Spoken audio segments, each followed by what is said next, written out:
If you love Baltimore sports, you'll love WNST.net. They're talking about Josh Freeman. You guys aren't in the market for quarterbacks, so it's not like you're going to give away trade secrets here. But Josh Freeman's going to kind of go in that same level, it sounds like. Let's talk. Late 20s, early 30s. Well, no, you could, he's moving up, is he not? I mean, you could see 17 in the Jets. You gave me the great, Mr. Super Bowl winning coach just gave me the great media line. He's moving up the board. How does anybody move up? Nobody's throwing a pass. Well, exactly right. But let's stay on point here now. Talk a little bit about, since you're not in the market for that quarterback, show me what you see in Josh Freeman as it pertains to guys who are probably on the same level with Joe Flacco and a Cowboy. Well, I think he's got some of the same characteristics. He's big. He's about 6'5". He's got a very, very strong arm.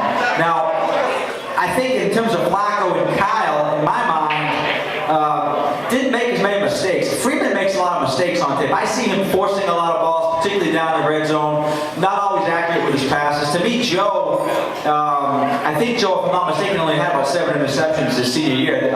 Freeman has more than that. He's got good size, he's got a very strong arm. I think his footwork can tighten up. He's a good prospect. You know, he's a guy that if he gets around a good coach, a good quarterbacks coach, he's got all the talent you want. He's not the most mobile guy in the world. I think Joe is an underrated athlete. Kyle's a great athlete. Kyle Bowler really, I mean, he could play a lot of other positions probably. Joe Flacco is, I think, an underrated guy to the foot quickness. You guys saw him last year scrambling. I don't know that Freeman is that kind of guy. I mean, he's more of a stationary target in the pocket with a strong arm. I think he's going to be a good player. I don't think he's as far along as Sanchez and Stafford are, but I think he's a good prospect. You know, probably more, in my mind, more like a second-round guy, but because of the value of the position, he's going to go in the first round. So if you want a quarterback and you don't get the first 2 guys and you're picking in the first round, you've got to consider him, don't you, Coach? Oh, yeah. I mean, the problem is you're staring at those statistics we just talked about. And if you miss on a first-round quarterback, you end up doing games for Fox for a living. I mean, that's the fact of the matter. You got a little man with a sense of humor, right? And you know what? Well, they are starting that other league out there, the Fossils, and I don't know. And we understand that. You know, the fans, I'm not sure the fans really understand that as much as the coaches do and the scouts do. There's a lot of pressure. And, you know, you know, I have 2 small children. And I've got a mortgage to pay and school to pay. When we traded up last year to get Joe Flacco, I got to tell you, it's an unnerving feeling. And it looks good, but Well, no, Brian was on the outside.